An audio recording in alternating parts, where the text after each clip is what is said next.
Welcome to the My Amazon Guy podcast. My name is Stephen Pope, and I'm the founder of My Amazon Guy. Today, I am joined by Yoni, who I just said your name wrong. Say it for me. Yeah, you got it. You got it. Yoni, all of it, mate. It all works. I understood. That's I the main thing. practiced. I even practiced it. This is my good friend. He has a bunch of companies that are in the Amazon space. We have Scala, Multiply Me.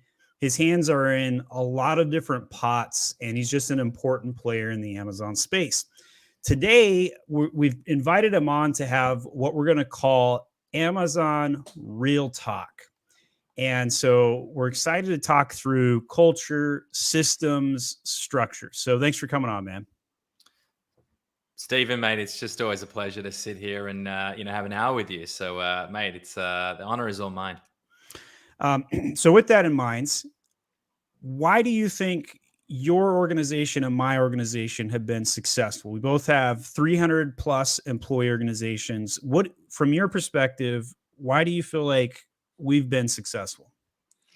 Well, I mean, we can take the philosophical road here and talk a little Definitely bit about that. go high level, and then we'll get the bumper sticker as we go along. Well, I would say, when it comes down to the definition of success, how I frame success for me is, am I happy? More importantly, is the rest of my team happy with everything that they're doing in their life? And does their life have meaning and purpose? So I think if you define success or being a successful company, I think that it's that focus on investing in your culture and your people. And it's, I think it's a really simple equation, to really boil it down. It's, if you look after your people, they're going to look after everything else. They're going to look after the business. So, I would say that's why you have a successful business. And I'd say that's why I have a successful business, because I know that my team love what they do for the most part every single day. So culture, systems, and structure, any Amazon business is going to need these. We've seen a lot of changes with Amazon of late. Yesterday, I was able to see, was one of the first to notice that the search query performance report's now offering ASIN data, which is super cool for anybody interested in keyword data, SEO, and PPC. Amazon rolled out video editing abilities with their PPC campaigns. Just one thing after another, Amazon's offering these availabilities. And we've seen that there's a lot of tech in our space. You and I have been to multiple conferences. We've seen that there's just a lot of things out there. So how does a business owner, when they see all these changes, how do they keep up? How do they make the right decisions? What's the philosophical way to run their organization in late 2022? Yeah, well, I would say, and there's a million of these quotes that you could throw out here, but ultimately, you've really got to define what success looks like in your business. And so working backward to build a system that actually works for you and not the other way around. I mean, we deal with lots of people like, yeah, SOPs, what are they really going to do for my business? It sounds like a lot of work. I now have to, be held accountable. But I would say you're doing anyone a disservice in the business if you are not bringing clarity to their lives in terms of what success looks like. So, to answer your question and to sort of move forward with your business and to be successful, I think that, for us, and I'll just talk about us for a second now, we set, I'm working toward a 10-year vision right now after 3.5 years in operation. I definitely have my 12-month goals outlined for the entire company. And then every single function and department inside of that knows exactly what they need to do to achieve our overarching company goals. We run on Traction EOS for those of you who don't know, the entrepreneurial. Yeah. So, I mean, you know what I'm talking about, Stephen. We're talking about building out those rocks and understanding what the scorecard looks like every single week against it, and having your level 10 meetings where you build clarity throughout the business. Dude, those are so freaking hard to get right. Like, how long did it take you to get L10 meetings going? Probably, I would say it took us close to 18 months until they were extremely high value and meaningful. I'd say it took us a year until they felt like they were real progress. And yeah, we're sort of 2.5 to 3 years in. Yeah. Like we got our first what about you guys? Yeah, I mean 6 months. So we got our first 8 score average for the first time this month. right? Like nobody, Congratulations. yeah, which was a big accomplishment for us because at the end of the meeting, when you hold these director meetings, everybody goes around the room and you score the meeting, right? And it was the first time that our total average was an 8 or higher. And keep in mind, there's like 8 people in there, director level or higher. So not an easy feat getting everybody pointed in the right direction. Very, very difficult. We've got a few I'd, people coming in I'd from add to LinkedIn. that. Yeah, Naveed says hi. Umar says hi. Osman from Pakistan. Zachariah's got a question. We'll put that in queue here in a minute. But yeah, feel free to add to that. Well, I was just going to say, for context, if you've never heard of traction EOS or what an L10 or level 10 meeting is, effectively what we're talking about here is, for Stephen, it's bringing his 8, there you go. It's bringing his 8 senior leadership together and effectively sitting down. And the first sort of 5 minutes is a segue. You're talking a little bit about what's happening. We do personal and professional wins, sort of set the mood that everyone's sort of upbeat. And then you move into high-level overviews of things and headlines that are happening in the business. But the bulk of the meeting, 60 minutes of a total 90 minutes, is focused on IDS, identify, discuss, and solve. And this is a free forum where everyone can insert any problems that have come up week to week inside of the business. And you have all the most senior heads in the business help solve it. And so, to get a 10 out of 10 is your goal. That's why it's called a level 10. Just getting a score of 8 is really quite an impressive thing to do, especially in a 6-month period. And again, for anyone going through it, you'd know exactly what Stephen's talking about, because I definitely do. It's really difficult. All right, so that IDS concept can also be usable by any business, any Amazon business, any Amazon focused business. And so issue and then discuss and then solve. So issues that come up, this is like your brain dump of a Google Doc, everything I've got to deal with. But here's the caveat. When you're bringing this to a director meeting, this isn't your to-do task list, your grocery checklist. It's anything that you can't solve by yourself. And that was probably the hardest thing for people to really get in the groove of, was bringing to the leadership meeting things that involve other departments, other people, and things that they couldn't solve by themselves. Tell me what was the hardest thing for you guys to adopt? Well, just to that point, I don't know if you've read Pat Lencioni's 5 Dysfunctions of a Team. I have. But so when you look at his hierarchy, the hardest thing, or the baseline, is the level of trust. And then the next layer up is conflict in a positive light. If there's enough trust in the organization, then you can start to sort of say, well, this isn't working and this isn't working. So I'd say it probably takes most organizations, or the biggest challenge is to build that level of trust where you understand that everyone needs help inside of this. And we're looking for answers to bring, the most senior heads together to build and solve. For us, honestly, we self-implemented. And I think, if it's paying an implementer or self-implementing, it's always great to have an external person coming and guiding that process. And that was probably the one mistake that we did, because what it led to is we didn't build our 12-month roadmap and our rocks and our scorecard correctly. And so when we're talking about on track, off track, and some of the really integral things to making sure the business is going the right way, it just took us significantly more time. And so we would have been way further ahead if we'd done that. I'd say that was probably the most challenging thing for us.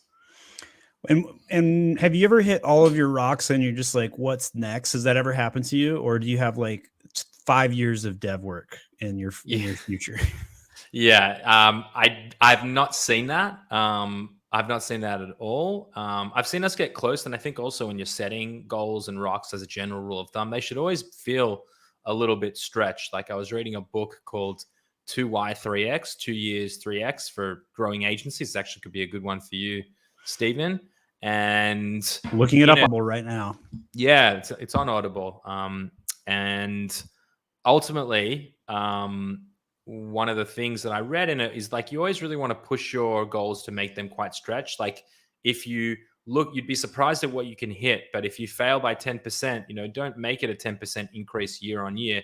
Make it a 30% increase. And so when you miss it by 10%, you're still 20% up. So, I would say that you don't necessarily want to hit 100% of your rocks, or you want things to transition to becoming rocks or future rocks for the next quarter when these things evolve and develop. So that one was 2Y3X. I actually can't find it. Yeah, I'll send it to you. Okay. Scale at speed. Scale at speed. Okay. Yeah. Scaling Up is the latest book I just reread. That was a very important one. Vern down in the Tampa, Florida area, he's part of the EO group, and I'm actually going to meet him in September, which is kind of cool. fun. Yeah, so that's one I just rewatched, re-listened to. My favorite one of all time that's better than Traction, which is a pretty high freaking bar to say, is The Road Less Stupid. And this particular book, I know this is an unknown sleeper one, right? But I'm telling you that it's the best business book I've ever read. It tackles all of the key core business issues that one would suspect, but it has kind of a thematic. What are the 3 financial decisions you've made in your life, career or otherwise, that you would unwind if you had the ability to do so? Right. So, hey, I invested a tremendous amount of cash into a software, for example. How could I undo that? And so forth. Right. And so I really like that book. He goes as high in the clouds as you can go, and then he brings it as far down as possible into the weeds, so you get a nice bumper sticker and all that good stuff. All right, so we got a few people who've got some comments here. Arslan says, great talk so far. That's great. Dan says, read the book. He's referencing Traction once, not enough. I've done it 4 times. I'm not a guy to read something twice. I can't watch a movie twice, but frick if I had to re-listen to this, because like there are key things that you just miss the first time around that you're now ready to tackle, right? Like what was it for you? Have you read the other ones? Have you read all of them? Every single one. Yeah. I mean, when you're trying to work with an integrator for the first time, Rocket Fuel is super helpful. Yeah. For example, when you're trying to, did you guys use an integrator? No, everything's self-implemented. And when you're trying to solve for some of these problems, I think outside counsel can definitely be valuable. But was there like one particular thing that you missed when you were trying to get on EOS and Traction when you first started out, and then a year later you're just like, dang, how did I miss that? I mean, for us, it was really setting out the rocks correctly. And by the time, the problem with us is we've grown so large. And by the time that we actually went and revisited to re-implement, we actually had to bring someone in dedicated full time to focus in on working with all the senior leadership to help them build out all of their rocks. If we'd started earlier, we probably would have saved a lot of time and been able to roll, quarter on quarter, year on year. So I'd say that was probably the biggest mistake. I'd say one of the things that we don't do enough of is we spent a solid amount of time building our core values, and we have them ironclad and they stay the same, but they're not really publicized anywhere outside of our sort of company wiki. Like we don't do enough we do a disservice in really sort of promoting it. Here's my core values. The latest and newest one is learning, which is, and I switched out 3 of my core values this year. They weren't like groundbreaking changes. They were just like clarification or a modification of a word. So like learning used to be growth, for example, which are very synonymous, right? Like if you're not learning, you're not growing. If you're not growing, you're not learning. But I wanted to clarify that it was more learning focused, because we want everybody to, we just rolled out Mag School, right? Like we give courses for like $10 a pop. Like nobody does that, right? Like we're trying to teach everybody everything about Amazon. Eagerness. This used to be impatience, believe it or not. And that was a rebrand of a core value, because I ran the course. Like I thought impatience was awesome, and we wanted people to just move and keep things going. But it got the most negative feedback out of all the core values was impatience. So I was like, okay, I think I ran the course on that one. People are tired of that. Let's move it to eagerness. Now we got an eager beaver as the thematic. Tech savvy, right? So we're in a tech business. Everybody needs to be tech savvy. Strategic communications, just constant communications internally, externally, et cetera. And then the last one usually throws people off a little bit, and it's get on base, which is straight out of Moneyball, Brad Pitt style. And in the agency land, like you have to get on base. Like it's nonstop deliverables. Really, really important. Manager core values. My favorite's extreme ownership, which is another book on the list right behind me. So what's your favorite? Let's bring you back here. What's your favorite core values that you guys have rolled out? I'm literally pulling them up. I'm pulling them up now as we speak here. We have. While you do that, I give feedback to my employees when they mess up. I tell them which core value they violated every time. And that's been such a great reinforcing tactic. Like, hey, IT guy, you haven't implemented strategic communications in rolling out this new thing that everybody needs to know about, a daily update. Where's your daily update? Or core value learning. Hey, I assigned you to read this business book. You haven't touched it. You've offended my core value learning, and so forth. I just dropped. Yeah, I think it's great. I mean, that's a great example and application of how you make sure that it really lives and breathes in your culture, and having it connected to that. I think it also comes down to, running larger businesses and going through this process. Obviously at points in time there are times where you might have to let someone go. And I think if you can have your core values and your purpose and your mission, makes it easier. But what's even easier is when you build all your rocks and your KPIs and the same person keeps missing it time and time again. Is it the right person in the wrong seat? Another EOS terminology here, or are they simply not capable? And so it's not an emotive, hey, this isn't a right fit, this isn't working for me. It's you're under delivering, and you know exactly how you need to get like where you need to get to. And so it just takes the emotion out of it and becomes very pragmatic. Gets it, wants it, capacity to do it, right? If you had a yes, no GWC. binary, 3 questions, and if you can't decide after you ask those 3 questions, then the 4th question is, would you hire them again, knowing what you know? And if the answer is no, you fire. Yeah, absolutely. And fire might mean move seat in this case, right? Fire might just be they're not in the right seat. We got to move them, right? Like, what's their number one ability? Are they best in the world at reactionary things? Should they be in charge of QA? Are they proactive and we've put them in a reactive role, right? Switching that back and forth can be very, very valuable. Okay, so core values. What do you want to share? So we have 5 core values. I'll just give you a couple of them.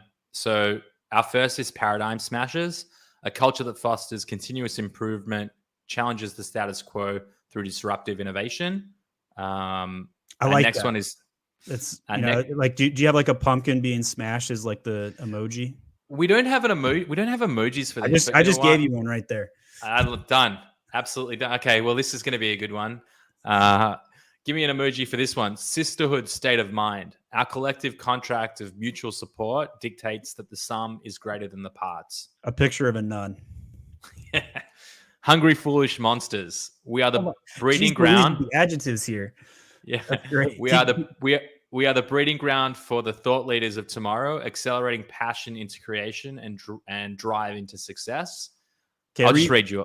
I'll read you all of them. There's 2 more. No, reread that 3rd one, the beginning, the actual value. Hungry, foolish monsters. We are the breeding ground for the thought leaders of tomorrow, accelerating passion into creation and drive into success. The blue monster for Monsters Inc. Okay. Done. Perpetual students. We're the senior management of first aid team member. We approach problems with curiosity and humility, never letting experience or knowledge get in the way of excellence.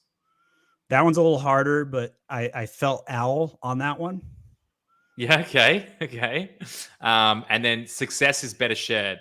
We are driven by the opportunity to improve the lives of the businesses we support.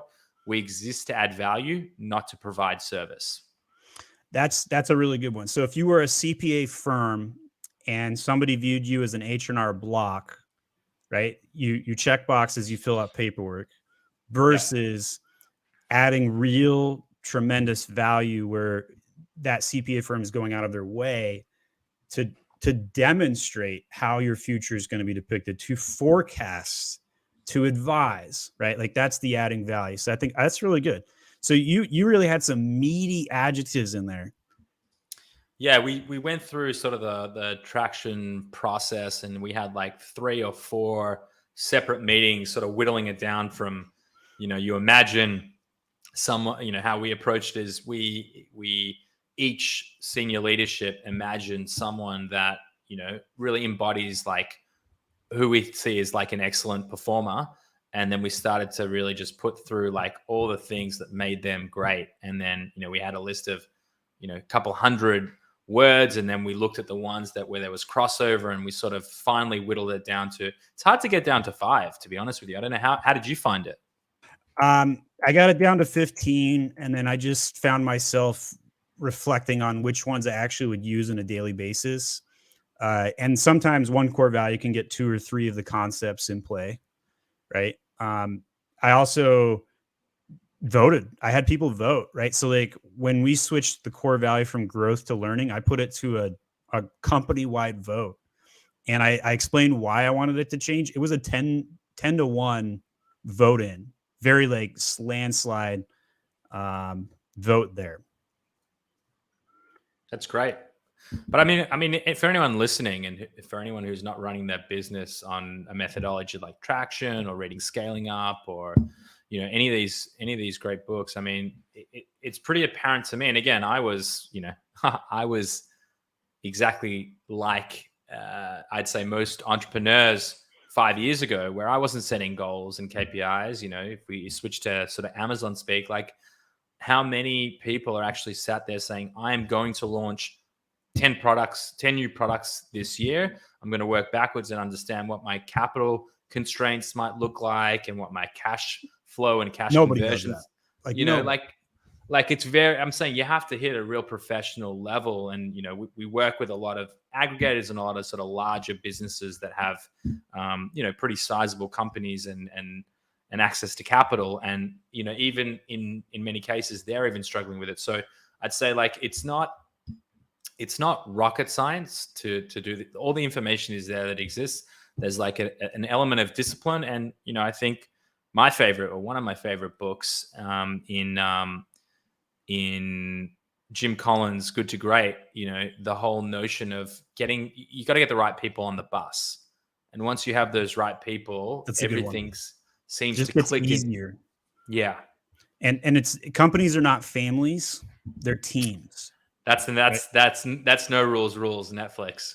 Yes. Yeah, so which is another great book. Clearly, we've all been very highly intellectual scholars here reading various business books, but it freaking works. It freaking works. I mean, mate, I'll tell you, honestly, I was thinking about it this morning when I was listening to, I walked my dog for 2.5 hours this morning. I got through 2 podcasts. The amount of information that I consume on a daily basis around how do I become a better leader, a better manager, a better, business person, it's endless. It's every single day I'm trying to learn something new and then actually look to apply it in the business. And I think that, that's definitely one of the things that ultimately will set you apart. And, if you read an hour a day, it would put you in the top, I believe, 1 percentile of the world in terms of how much you read. Just 1 hour a day. That's an amazing stat, right? And I know a lot of people in the world, it's like they're just trying to put food on the table, and that's a rough stat to compare in the world. But wow, people do not read enough. That's the case. Okay, we got a few various questions. We're gonna pepper those in right now. I'm gonna share a negative comment first. So Shahid says, I request you remove system space and internet speed from the job application on my Amazon guide. And I'm going to tell you why I'm not going to do that. And then we're going to chat about it, right? So the way that we've built our application system is very particular, very specified, and why we do things the way we do. And so like I offer culture index surveys. It knocks 44% of people out just from that survey alone. And we're looking for tech savvy people. And so if somebody doesn't have 8 gigs of RAM, They're not going to be able to work at our company. We already know that, right?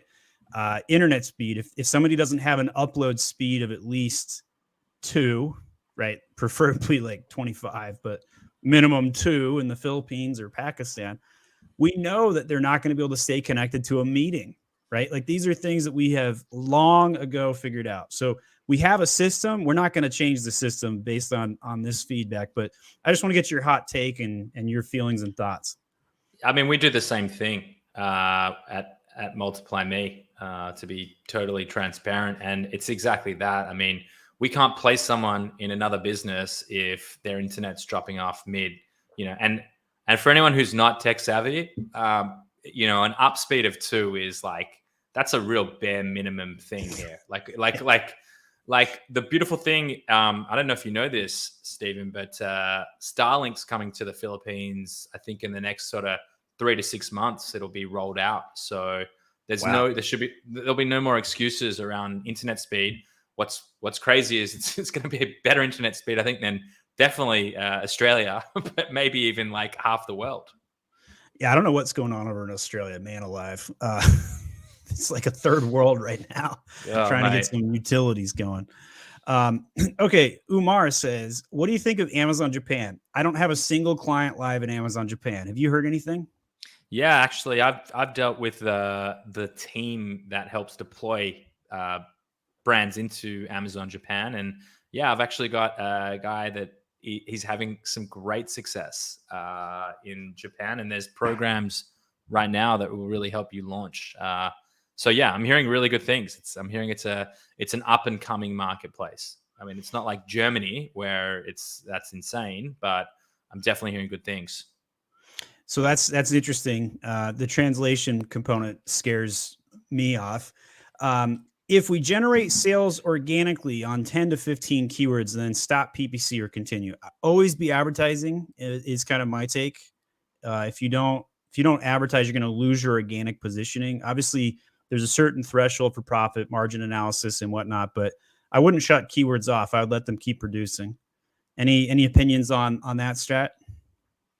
Oh, mate, that's above my pay grade right there. That's all right. But I would say generally speaking, yes. I mean, you got to sort of always work backwards with Amazon, and what do they want you to do? When you think about what are the things that are going to help keyword rankings, they want you to have lots of stock, lots of inventory in stock, because that means they can sell more. And so it's the same with, if you're spending money, it's obviously going to have a net positive impact on your keyword rankings. So there you have it, mate. I don't know if I've lost you, or am I taking over the channel here? I might be. So you want to see something cool? I think God struck me down for making the third world comment. My power went out. Yeah. I was just thinking we were talking about internet speed, but check this out. It connects into one of my UX UI designers made this. So people have been watching this for a couple of seconds or a couple of minutes. Nice. Pretty cool. You could have kept the show going. All right, let's keep going. So next question on the list. If we did that one. Jordan Lee says, only have 15 reviews so far, so social proof not as strong for higher volume keywords. Launched 2 months ago, currently getting good consistent sales from lower search volume, low competition keywords. How do I now take it to the next level and start increasing sales from HV, high volume keywords such as dog gifts? That's going to be a difficult one, Jordan Lee. I would say you definitely need to put those keywords into the title and the bullet points and the A+ content, the headers, all of that good stuff. That'll be very, very helpful for you. Zachary says, already have a pressing question. What are your guys' thoughts on inventory slashes? Are there any new programs with pay to send in more? Do you have anyone that's used it? Do you do anything in the inventory world? I don't. Yeah, I don't have an opinion on this one either, Zachary. If anybody else does, though, feel free to share that. Becca says, is there a system for price increases in bulk to include raising an Amazon reference price, ultimately avoiding high pricing errors, inactive offers? Not to my knowledge, Becca, but you're nodding your head. What do you got? So is this like if someone breaks a MAP agreement, for example? There is that angle, but I think it's more of like telling Amazon the reference price. But maybe this is a map question. Well, if it's a map question, one of the things that we did historically when I was an Amazon seller is we would have different numbers against anything that we sent to Amazon versus to other stores, so that we wouldn't be flagged, because you don't always have 100% control, and very unforgiving Amazon. So we had one situation actually happen to us where our inventory had been wrongly sent to someone's warehouse, and they started selling our private label products. And we're competing for so we're competing for buy box. But we're like, no one could physically be reselling this anyway. We tracked them down, and the guy's like, I'm just going to sell the rest of these. They landed in my thing, and then I'm done. So anyway, it's a mess. I mean, like I keep my hot sauce on my desk here to remind me of how infallible Amazon is, right? Like I pay Amazon to do the wrap of this. It's a 5-pound bottle. It's freaking super heavy. Yeah. And then they bubble wrap it, and I'm like, cool, I'm going to be off the races, right? And then what they did is they freaking shipped it out in padded envelopes. Right? Like, so Jeff says, is Seller Central, obviously lots of damages there. That was not a good outcome. Jeff says, is seller support running your YouTube live? Well, I've got a meme for you, sir. Hey, seller support, can you help me fix this thing? Seller support, best I can do is copy and paste nonsense. Love it. Does that one hit home? Anyone on that one? Oh, yes. All right, let's get back to the theme here. So today we're talking about just all things real talk with Amazon, with businesses. So what other real talk things you want to talk about? Well, I mean, again, I'm putting my Scala hat on, which is our process improvement consultancy. And I think for a lot of businesses that we're working with, what you'll notice is a lot of people are very familiar about an org chart. And, Stephen, we were talking a bit about your org chart a couple of weeks ago and sort of the structures and strategies around it. But what a lot of people actually fail to focus on is the accountability chart, which I would actually argue is more important than that of the org chart. And so sort of working backwards, it's one thing to have sort of a title and job description and what someone's doing, but it's a different thing to understand who has accountability and is responsible for the delivery of core deliveries. And there you go. Here is an example of a department accountability chart. So this is our design team, creative team, guild. And we actually just rolled this out this morning. So at the top here, we've got a creative director. They're in charge of staffing, burn rate, and scope. Underneath them, we have 2 creative team leads, but the position is in charge of accountability, issues, training, and escalation. So if a client has a complaint, it goes to the team lead. We have project manager to the left, QA pod lead to the right. So there's one project manager per team lead. And so that's why they have kind of off to the side here. Tracking, delegation, all the typical things a project manager would do. On the right, a QA pod lead. This is the new role. This is why we had to make the change. So essentially, I looked at a bunch of creative department org charts, accountability charts. I found nothing like this. We made this role up. Essentially, it's a manager role, and their job is to deliver content, QA it, make sure it was to spec, communicate with clients, and maintain all the compliance things.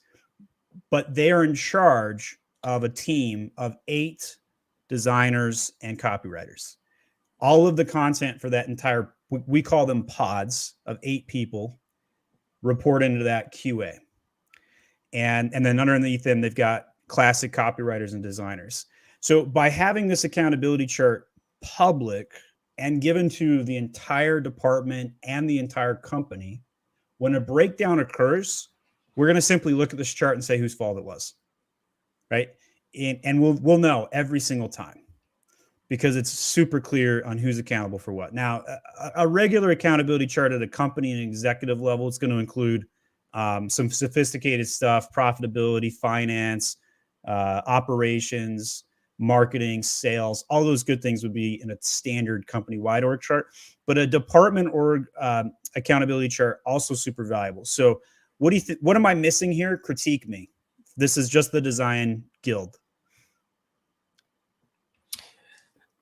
Look, I think it's a great position. I mean, I see this and I'm like, wow, I'm so fascinated to understand sort of what the client delivery model looks like, and my head starts thinking about how does your account management function play into your creative delivery, and what does that sort of closed loop system look like? But honestly, it's in a really good place. I mean, I think, again, just to contextualize, or to bring it to anyone listening at home that might be looking at this for the very first time, it really just helps people understand very clearly like where their responsibility starts and stops.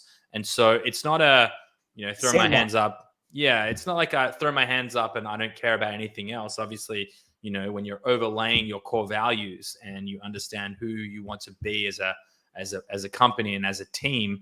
But this really just helps me understand, okay, like QA pod, they are responsible for delivery. So if something isn't sent to the client from a review or delivery on the certain date that it was committed to by the project manager based on the workflow and the timeline, then there's one person to point the finger at.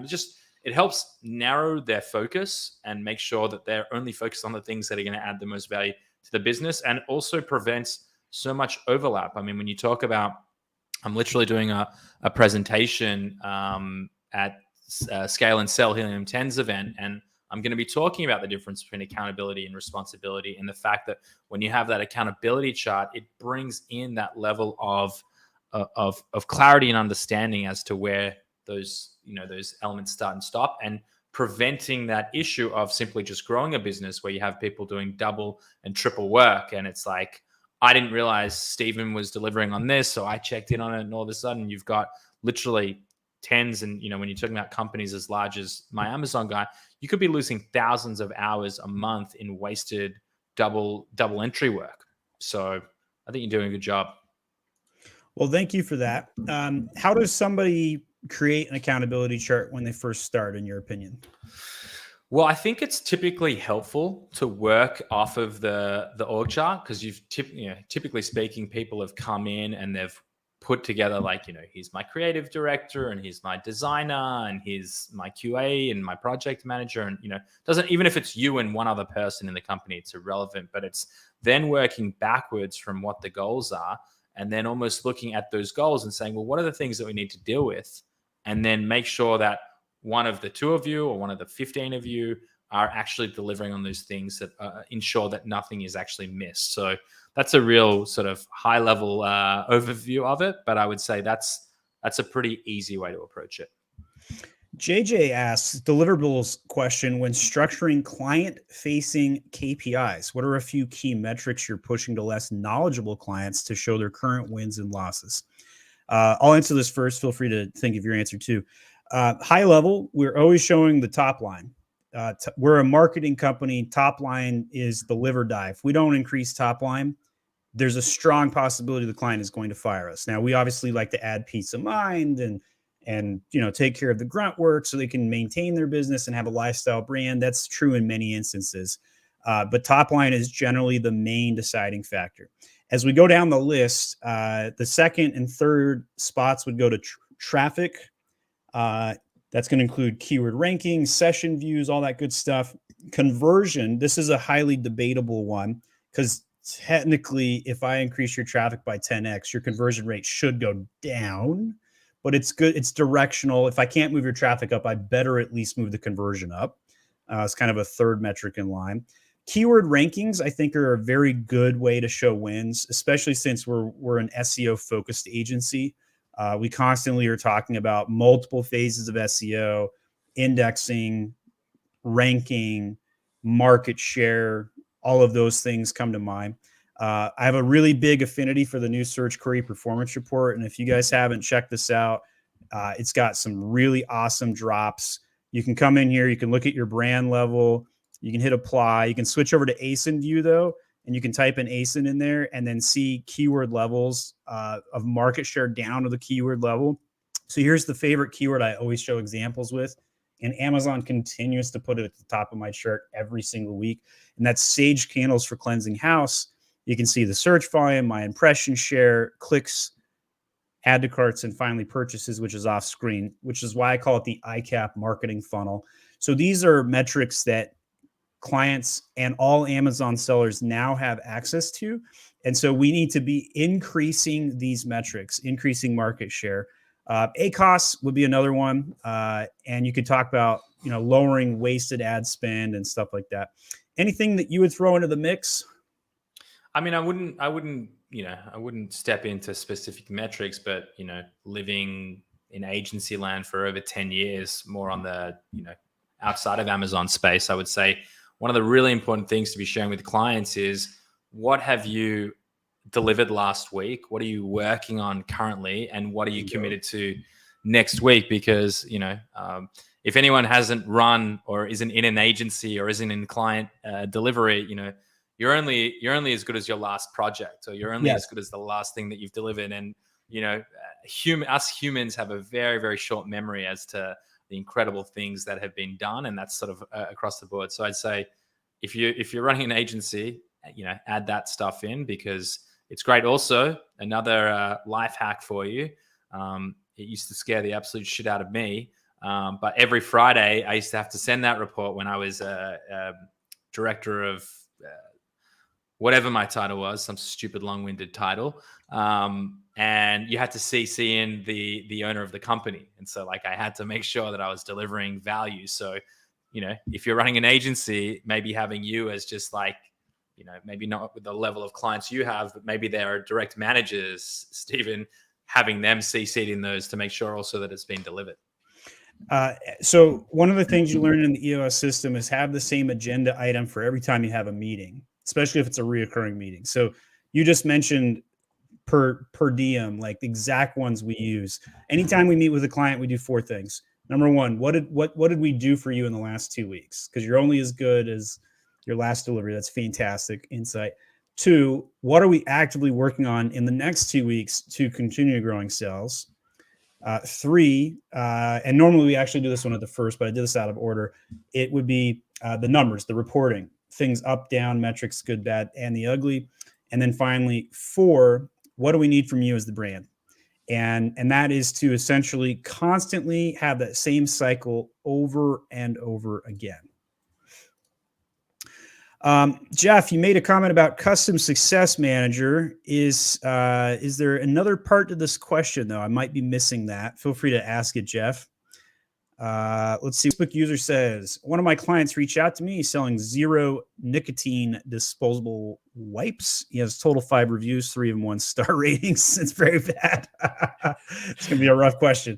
So I got this answer once you finish rating it. What's your suggestions? Should I delete the whole listing and create a new one, or continue the old listing? Kindly give some suggestions. All yours. Yeah. I've got a suggestion. Tell your client to make better products first, and then delete the listing and then come back, because that is not a good early sign. I'm not a rocket scientist here, but yeah, I think the outcome is going to be a repeat of the first for sure. So that's going to be a problem. Ruben says, hello, how to deliver the bad news when things don't work as planned? This is a great question, regardless of agency or anything. And should the agency always aim to higher numbers? That would make sense, but not always seems to be possible. So I want to give the short answer, and I want you to take the long one. So my short answer, Ruben, is the agency should always own it, right? We're the cheerleader, but we're the owner, right? Like the agency exists to do a mission, and if it can't meet the mission, it's an extreme owner of that stat. So now the problem sometimes is in a world where an agency is doing their job correctly and sales don't go up, they actually might have prevented the sales from going down. And we occasionally do have to make that articulation. We're like, hey, your conversion rate's up. Traffic's just down on the platform. It's not our fault, right? Economy's in the crapper. It's a depression. There's 25% inflation. All of these things are true. But do you think the clients actually believe that when we tell them? They do not. So it's not a good position to hold. All right, let's hear the longer answer from Yoni. Yeah, I mean, I think how you can avoid having to deliver bad news goes back to one of the topics we were talking about before. And it's if you set expectations and they are in a certain normal parameter, then you can articulate that these are the reasons why it has happened. And so, for example, with the examples you gave, if traffic is down overall and you can get a snapshot of the category of total traffic against keywords, or I'm sure there's an intelligent way that you can find it. It's all about how you frame it. So, I don't know what this specific bad news is here, but I would always just, if you're measuring things, if you're holding yourself accountable to deadlines and to delivery expectations, and, it's not this sharp, something's happened overnight, then you can usually stand behind what you've committed to. And it's never that bad. This was never as bad as it could be if it was something that you didn't plan for. If the relationship is solid, giving bad news shouldn't be difficult. It should just be routine. Hopefully not routine bad news, but routine to give news, right? Good, bad, and the ugly. But yeah, Ruben, really great question. Appreciate you asking that. Jeff asks, is there a way to get a CSM, customer service success manager, for a smaller account without Amazon contacting you directly to offer a CSM? Not to my knowledge. But they're also not worth squat. They don't do anything. Right? Like, I would rather work with seller support, and that gives you everything you need to know, Jeff. So Ruben says, thanks for both answers. Great feedback. Reasserts what I was thinking. Great to hear from the experts. All right, we're coming up here on the hour. Is there anything else, any other ground you want to cover? Last closing thoughts. Any other ground that I'd like to cover? I mean, definitely keen if there's questions, but in general, I mean, it was about real talk, and it was really about how do we help people get some insights into growing their business larger, and really looking at it not just from a tactical execution standpoint, but from those macro things. So I would say, like, closing thoughts from my perspective, and just to sort of summarize some of the things, like, really define where you're headed in your business. And it doesn't matter if you're a one person, part-time, thinking of transitioning to full-time Amazon entrepreneur, or you're running a company of 300 people. Measure, bring clarity to both you and your team, and be kind as to what that looks like, and then build those accountabilities. Make sure there's an accountability chart and people know what they're delivering, and it's constantly measured, and you'll just find that your life looks a whole lot different. Not overnight. That would be an absolute outright lie, but if you're committed to it. What do you mean? Amazon's not passive income? Do people still preach that? Yes, in Pakistan especially. They're like, oh, sign up for my drop shipping program and you're going to be super rich. Don't do it. I actually get so many of those DMs, sneaking into my DMs. I don't know how they keep finding me. That's amazing.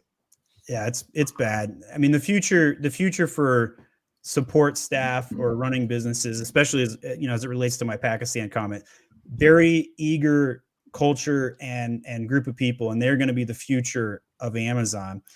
But they started it, a heavy amount of the population started in the drop shipping, and it's a dying model. It's not the right model. Private label, doing it right, making a real product that doesn't get 1-star reviews. That is the future. All right. Well, it was great having you on today. A lot of nice real talk. We showed real graphics. We talked on the fly, no pre-scripts or anything like that. Love having you on anytime. Please come back. This is the My Amazon Guy podcast. And if anybody wants to get in touch with you, where should they go? Yeah, so you can find me. I'm pretty active on LinkedIn, Yoni Kozminski, or you can email me at any of my companies, Yoni at either southcol.co, multiplyme.com, or weareescala.com. I just saw JJ's question, any SOP book recommendations.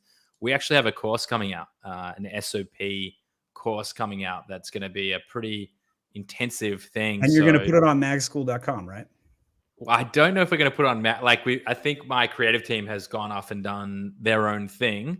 But obviously in collaboration, and any way we can work together and support. Go ahead and plug it though, because I know this is going to be an amazing resource, and JJ's, you're going to want to get it. Yeah, so it's actually pretty cool. And again, this is literally the first time talking about it publicly. So glad to do it on my Amazon Guys channel here. there's going to be a couple components. So there's just the online course component where it's going to teach you how to build all of your own processes yourself. And then we're going to do what's called the Scala Academy. And in that, it'll be sitting down every single week it'll change from week to week, but for a 6-month period, you're going to work with Lippy, my co-founder, on building out your SOPs yourself, and it'll be reviewed by our consultants. So that's the Scala Academy. And then obviously you move into actually working with Scala, which is a whole different kettle of fish. So yeah, that's just opportune, JJ. So, keep your eyes out, and we'll be sending some coupon or discount codes. Obviously your way, Stephen, you get early access anyway. Perfect. That sounds like a plan. Building SOPs, one of the foundations of running a company. Today was Real Talk. Talked a little bit about Amazon and as things you can do to run your business. Add a comment with something you learned, especially if you're watching the replay. Help us out with the YouTube algorithm. This is the My Amazon Guy podcast. We'll be back Friday at noon Eastern Standard Time. Thanks for coming on, Yoni.